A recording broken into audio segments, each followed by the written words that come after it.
Greetings and welcome to another Dev Bootstrap screencast. In this screencast, we're going to cover numbers in Solidity. And in particular, we're going to look at the different integer types, the different literals that are available in Solidity, how to deal with overflow, what overflow is, how to use SafeMath from OpenZeppelin, and also how to calculate percentages in your smart contracts safely. So without further ado, let's head over to our browser. And what I've done today is I've decided to use Remix, which is a service from the Ethereum website. And it's a great way to test out different ideas if you're wanting to try out some concepts in Solidity without having to mess around too much with having to compile and deploy a contract to the blockchain. With Remix, everything is in one IDE, and it's all online, so you don't even need to install Solidity. You can just go ahead and start trying things out, which is what we're going to do today. So I've created a file here called numbers.sol, which is going to be our playground, so to speak, for trying out these different ideas with numbers. So I'm going to start with a blank canvas here and just make sure that we create a valid contract here. So the first thing that a smart contract needs is a pragma statement. And we're going to go for anything between 060 and 070. And that's what the hat means before this. So it's going to basically compile with any compiler, any Solidity compiler within that range of 060 to 070. Then we're going to create a contract. So the contract called numbers. And inside this contract, you might often see in new contracts a constructor or some variables and so on. We're just messing around. We want to play with numbers and see how numbers work in Solidity. So I'm just going to use a function. So I'm going to create a function. I'm going to call this function %, because ultimately I want to calculate percentage. But as we journey through this, we're going to just take a look at some of the different number types. We're going to look at overflow, and we're going to look at the different types of math operations that we can use.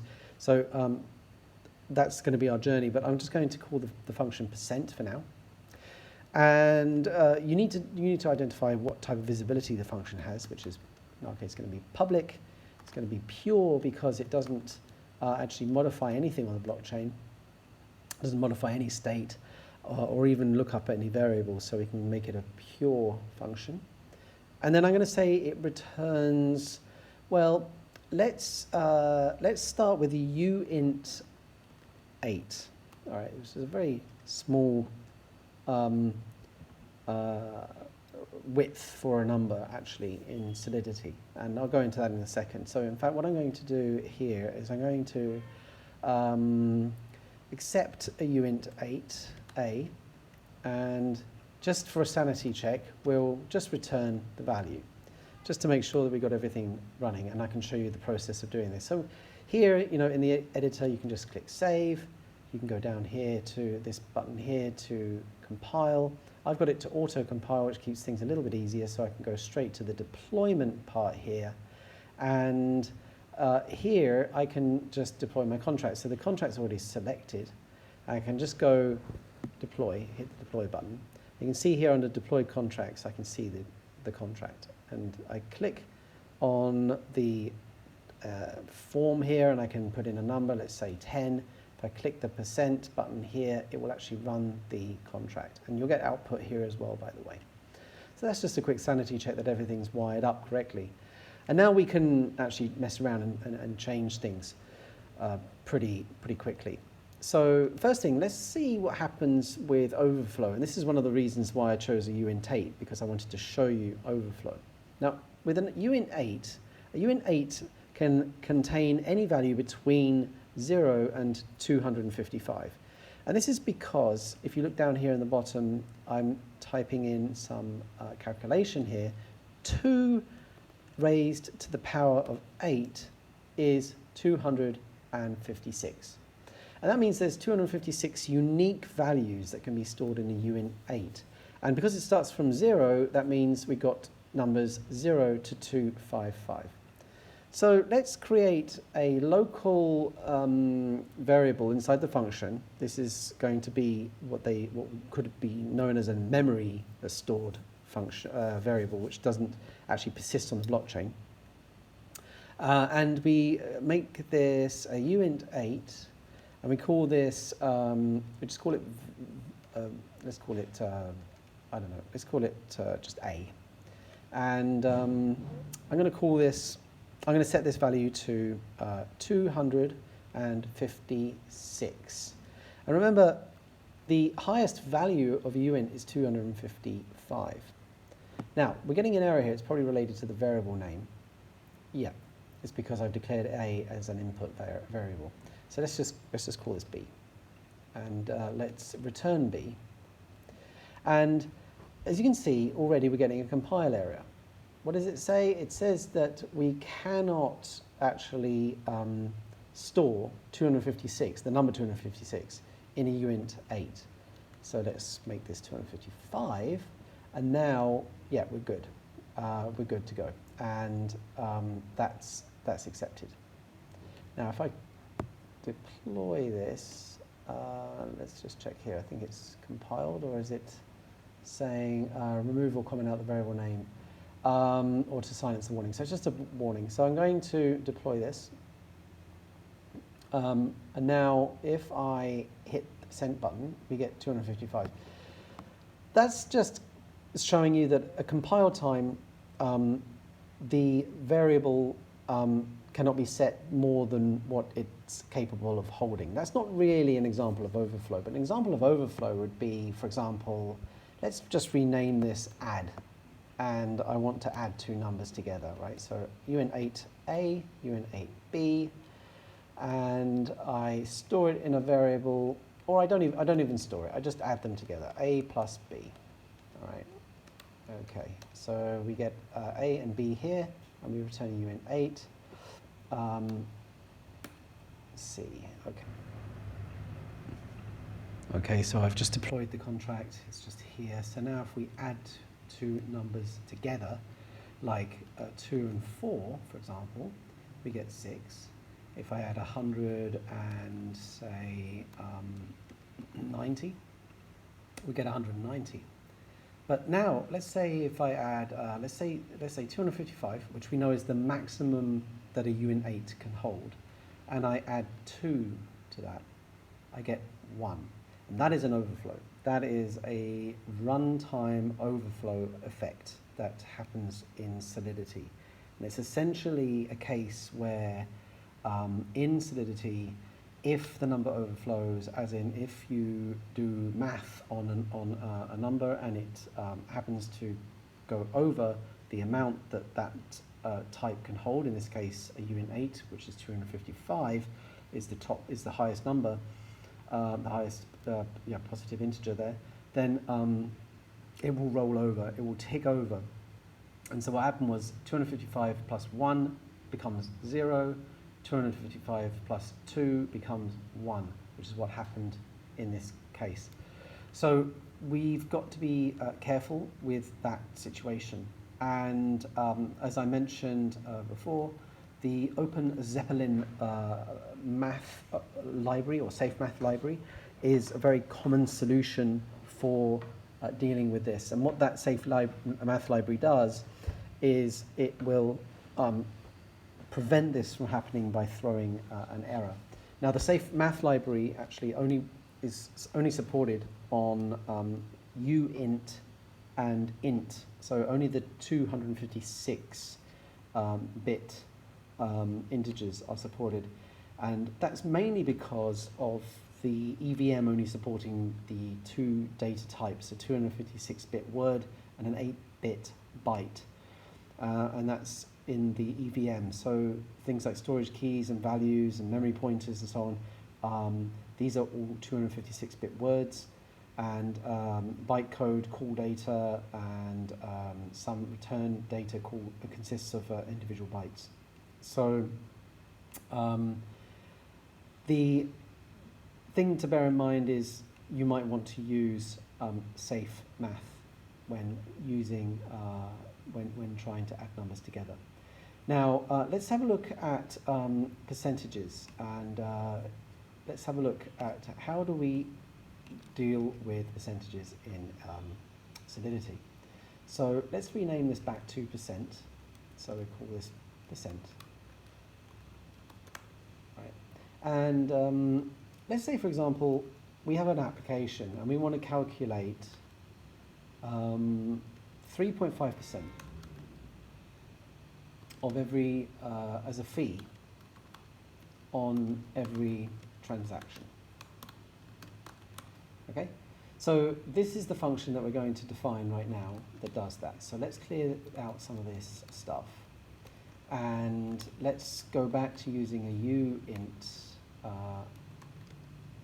variable, and we're going to call this x. And so we're using a uint is basically also can be expressed as uint 256, like this, right? But that is the default. That's the same thing. So mostly you'll see just uint. And we want to know what is 3.5% of x, all right, on this. And so the problem with Solidity is that you can't express this as you might do with other programming language. Like you can't write return x times 0.035 because, well, you see the error here. It says the operator is not compatible with this type, and it's because we put a fraction in here. So the way you do this is 35 times x, because we want to make sure that we are calculating 3.5%. So we multiply by, we increase it by a factor of 10 so that we get 35. And then we just divide by 1,000 instead of 100. So again, we increase that factor by 10. And we should get a value back, which is essentially 35%. Sorry, 3.5%, right? So let's try it out. So if I put in a number, say, I don't know, 10,000, and I click %, we get 350, which is what we're expecting. If I put in 1,000, we get 35, which is expected, right? How about a lower number? 3. We start to lose precision here because it's 3.5, but we get rounded to the nearest integer, so we end up with 3. Now, what happens if we consider that if we do it this way round, as in if we multiply first and then divide, there is a risk of an overflow. And well, let me show you an example. So if I'm going to change this to a uint 16, so it's easier to show an example of an overflow happening. And the overflow happens in this way because we're multiplying first and then dividing by 1,000. And the resultant we know is always going to be less than x. So x coming in here is always the result. 3.5% of x is always going to be a lower number.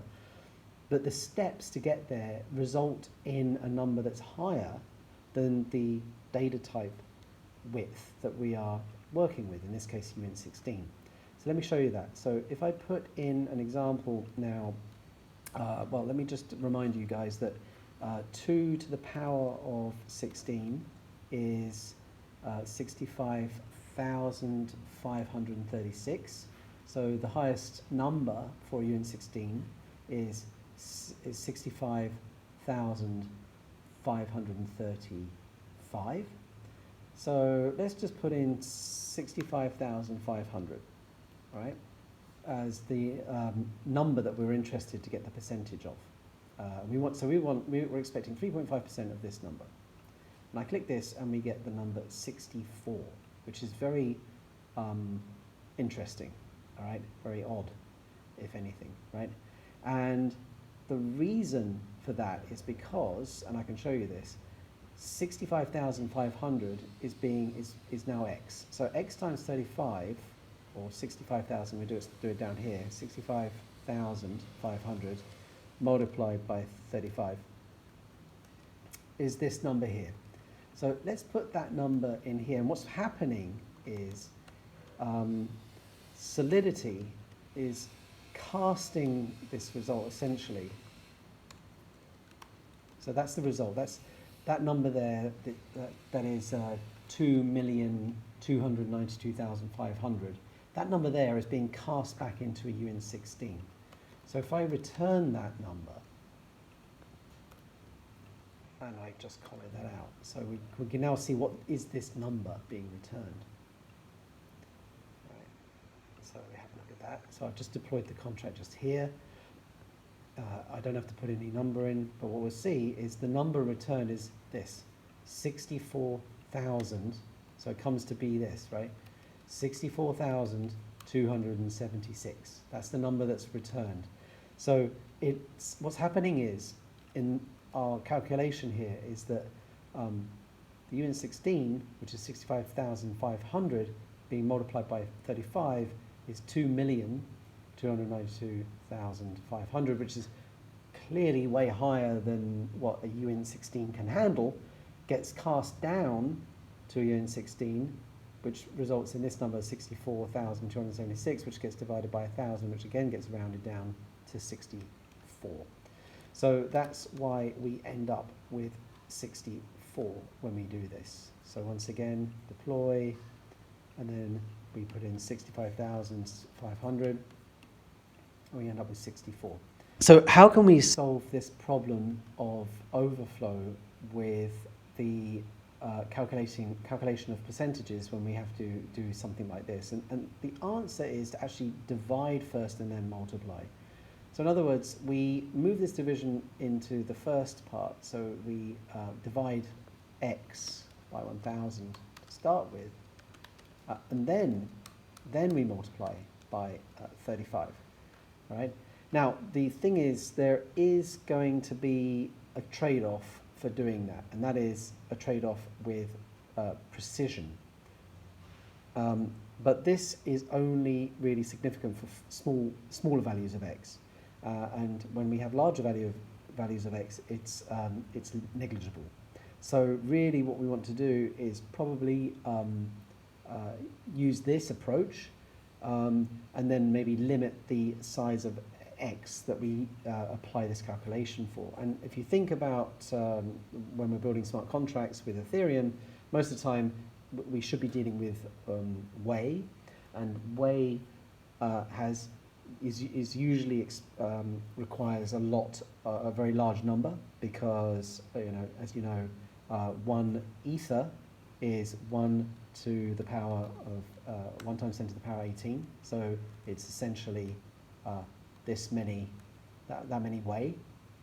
So it's a large number. So we can deal with that trade-off. But with this smaller number, you'll see it's going to be noticeable. So let's have a look now, and we'll try this again. We'll use the same number, 65,500%, and we get the answer 2275. All right, 2275. Much better than 64, which is what we got before. 64 is clearly completely wrong.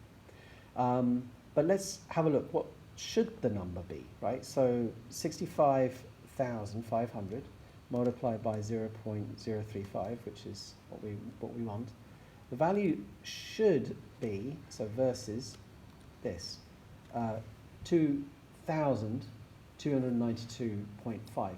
So there is a loss of precision here in terms of using this approach. Again, because of rounding errors when we divide like this. However, at least by dividing first and then multiplying, we ensure that we don't have a surprise overflow occurring in our calculations when we're calculating percentages in this way. So just to finish this off, I'll change this back to a uint, so that it's more in line with what you'd expect in real smart contracts deployed on the blockchain. And the other thing that you will most likely see would be use of SafeMath library. So use the SafeMath library, which is from OpenZeppelin. And this involves using functions to call that would then apply the calculations to the numbers and throw an error if there is an overflow, rather than silently overflowing the number. But as I say, if we're using way and we don't need to get to too high numbers, then we will not have an overflow issue in our calculations here. So that's all I wanted to cover today. I hope you enjoyed it, and I hope that you take a look at Remix if you haven't done already, and I hope that you really understand a little bit about how numbers work, how overflows work in Solidity, and how that you should really use the SafeMath library from OpenZeppelin, and how you can use these approaches for calculating percentages, which is going to be something that you'll for sure be needing to do in your smart contracts. Thank you very much, everybody, and I hope to see you soon. Please don't forget to subscribe or hit the like button. Thank you. Bye-bye.